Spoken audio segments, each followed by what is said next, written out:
Sangat tegas Saud Situmorang pimpinan KPK yang lalu dengan sangat jelas dan gamblang mengatakan bahwa apabila pemberitaan dari Tempo itu benar, maka Dewan Pengawas KPK harus segera berkumpul untuk memanggil Firly, Ketua KPK saat ini, karena diduga Firly telah abuse of power.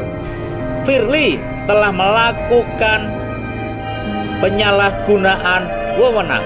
Skornya seperti apa di sana mereka untuk memutuskan. Tetapi balik ke belakang, kalau kita mau bicara dalam prinsip akuntansi apa yang disebut substance over form, mereka itu kayaknya perlu dikasih pelajaran tuh, ya kan? Pimpinan KPK sekarang ini paham nggak yang namanya substance over form gitu? Bahwa apa yang dilakukan Anies itu form, nggak ada urusan dengan ya katanya DPR-nya itu apa mendahului APBD-nya. Dia form, tanya tuh Sili Bestari itu. Tarigan tadi bahwa yang dilakukan itu form. Jadi kalau substance of formnya itu artinya dia creating values secara ekonomik, itu soal legal, bahkan itu Anda mau bicara apa kalau bicara doktrin substance of form, ya itu sudah kinerjanya jelas, creating values dalam hal ini Anies dan timnya gitu. Jadi sekali lagi kalau kita bicara, saya nggak mau bicara yang di Tempo ya. Kalau bicara di Tempo, wah itu saya pikir kita Dewas harus bekerja itu. Apabila terjadi seperti yang diberitakan Tempo, bahwa Ketua KPK Firly Bahuri mendesak, bahkan selalu mendesak Satgas Penyidik agar kasus Formula E naik ke penyidikan dan meningkatkan status Anies jadi tersangka sebelum ada partai yang dideklarasikan Anies jadi capres. Ini menurut Saud Situmorang telah terjadi abuse of power, yaitu penyalahgunaan wewenang yang dilakukan oleh Ketua KPK dalam hal ini Firly.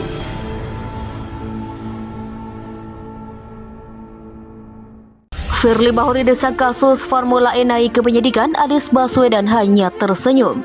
Gubernur DKI Jakarta Anies Baswedan enggan berkomentar ihwal desakan Ketua KPK Firly Bahuri agar tim satuan tim penyelidik Formula E KPK segera menaikkan status perkara ke tahap penyidikan. Anies hanya tersenyum ketika ditanya tentang masalah tersebut. Anies mengatakan dirinya telah melihat laporan koran Tempo soal desakan agar kasus Formula E Jakarta dinaikkan ke tahap penyidikan. Baru lihat saya, kata Anies usai peresmian gedung baru Pemuda Pancasila di Menteng, Jakarta Pusat, Sabtu 1 Oktober 2022. Berdasarkan laporan koran Tempo, Satuan Tugas Tim Penyelidik Formula E KPK telah melakukan gelar perkara pada Rabu 28 September 2022. Hasil gelar perkara tersebut menunjukkan bahwa kasus Formula E belum cukup bukti untuk dilanjutkan ke tahap penyidikan. Namun, Firly Bahuri tidak merasa puas dengan hasil tersebut. Ia bersikukuh meminta untuk Anies Baswedan segera ditetapkan sebagai tersangka Formula E.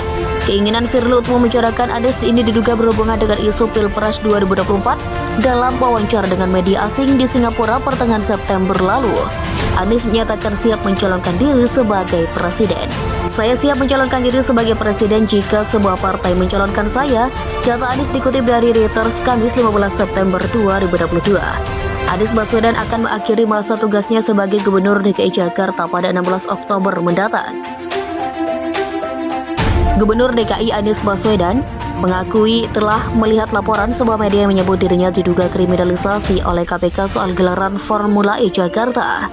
Ditemui usai peresmian kantor Majelis Pusat Nasional Pemuda Pancasila di Menteng, Jakarta Pusat, Anies awalnya hanya tersenyum saat diminta tanggapan oleh wartawan soal dugaan kriminalisasi itu.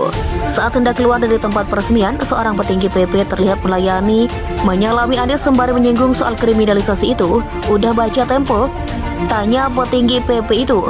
Baru lihat saya, jawab Anies. Mencengangkan ya? Kata petinggi PP itu lagi. Siap-siap, jawab Anies. Mengutip laporan koran Tempo, Ketua KPK Firly Bahuri disebut berkali-kali mendesak Satuan Tugas Penyelidik agar menaikkan kasus Formula E ke tahap penyidikan. Laporan itu menyebut akan ada keinginan menetapkan Anies sebagai tersangka sebelum partai politik mendeklarasikan Anies sebagai calon presiden 2024. Dalam penyelidikan kasus Formula E, Anies telah menjalani proses klarifikasi pada Rabu. Proses tersebut memakan waktu hingga 11 jam. Anies berharap apa yang disampaikannya dapat membantu kerja KPK agar semua menjadi terang. Tadi kami diminta memberikan bantuan keterangan dan sudah disampaikan. Insya Allah dengan keterangan yang tadi kami sampaikan akan bisa membuat menjadi terang, kata Anies kepada awak media di kantor KPK.